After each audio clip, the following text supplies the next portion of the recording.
There was nothing down here saying it's a restricted area. What do you want? I was taking some pictures and stuff. I'm making a little video of the area. Local force. That sort of stuff. Purpose? Pardon? For what purpose? Public interest. To go where? Pardon? To go where? Well, for public. You're quite clearly filming us at the moment. Yes, yeah. I film any interaction. Have you two police officers, are you? Yes. Have you got your warrant cards with you there since you're not in uniform? Pardon? I'm walking out of a police building, aren't I? So. Yeah, but you're obviously doing a stop and account with me, so I'd like... But you are, you're asking what I'm doing, which is by definition a stop and account. You're asking what I'm doing in an area, that's a stop and account. So if you're engaging in a policing activity, I'd like to know your warrant card, otherwise I'm just going to disengage from you and carry on with my business. Okay. Alright then. Alright, refusal to identify. So I'm just going to get your picture so I can report you to... We see a classic confrontation where the auditor calmly challenges authority, but the officers hesitate to meet basic accountability standards. The refusal to identify isn't just awkward, it sets the tone for everything that follows. What makes this powerful is how quickly control shifts.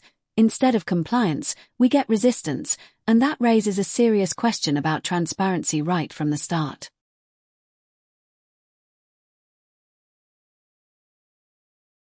Okay. And you are, sorry? Police officer. And your collar number? Are you an auditor, or are you? And your collar number, please? I have to give you my collar number. It's my identification, it's on my shoulder there. And then if I can't read, it's not your policy to identify for members of the public? No, I don't need to. No. Things get sharper and more technical. The conversation moves beyond attitude and straight into policy. The officer tries to get away with minimal effort, but the auditor doesn't let it slide, breaking down why verbal identification actually matters.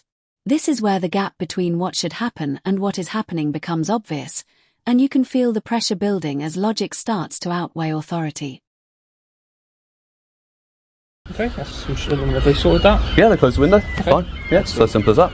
Cool. Okay, I'm sure we're not here to cause you a problem. I'm sure you're not here to cause a problem. We're just, You know, your colleagues not in uniform refuse to identify while engaging in a policing activity. Not fantastic, is it? It's against policy. You are required to identify. You're engaging in a stop and account. You are required to identify. Because if I have any complaints, how am I supposed to make that complaint if you haven't kept yourself to the accountability standards that the force requires? So, you know, again, you refuse to identify properly because, again, you don't know that I can read, so you're refusing to identify properly. Yes, you're in uniform, but again, if I want to make a complaint against you... You can give the time and date and where the location where you are. My body cam's recording, so it can all be... How come it's taken you this long to let me know that your body cam's recording? I'm talking. And is it the policy not to, at the first, most practical opportunity to allow that? That was the most practical time to inform you. Was it? So, because you come in and gone hands-on with me? I haven't gone hands-on. Exactly, so why is not the first thing that you say, good afternoon or morning? What you're doing, because that's the first question I asked you, and then we've had a conversation, and now I've told you. But the first most practical opportunity is to say, good, by the way, you are being recorded. We hit a major turning point. The late admission of bodycam recording changes everything. What should have been a simple disclosure becomes a point of contention, and the auditor presses hard on timing and legality. The officer's justification feels weak, and this moment exposes something deeper, whether procedures are followed out of duty or just convenience. It's a subtle but powerful shift that keeps you locked in.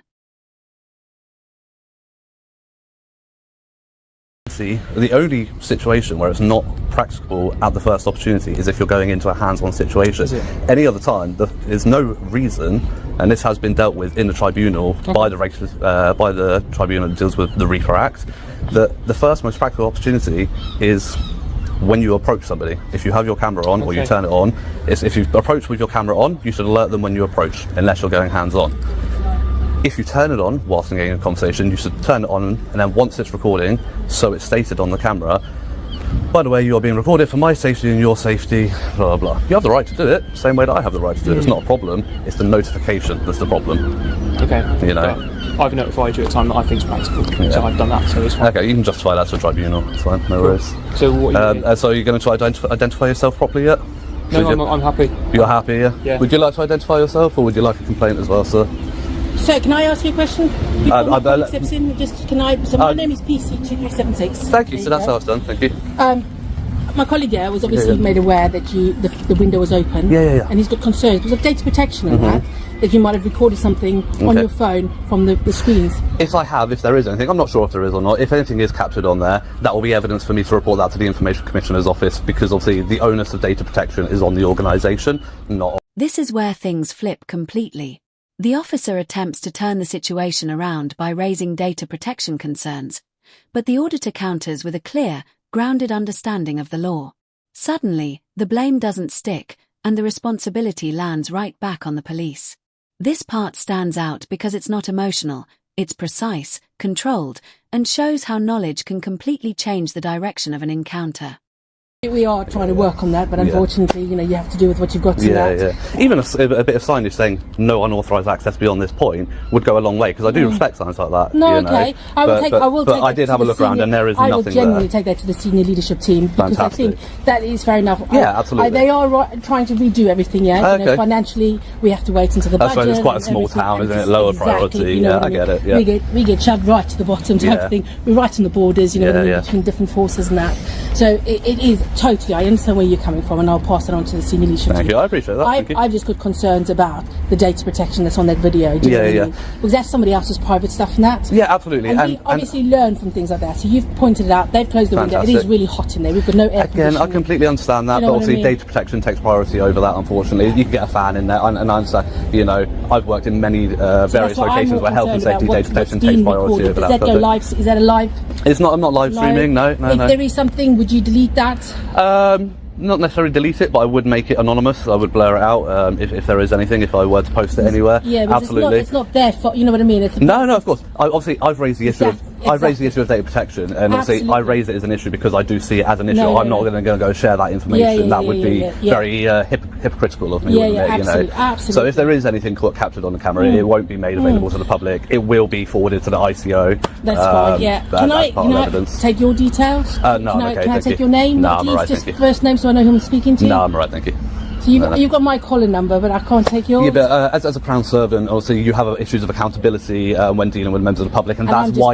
I know. Your first name. I know. I don't even know anything but then else, obviously that coupled with my image, which obviously he's notified me is recording.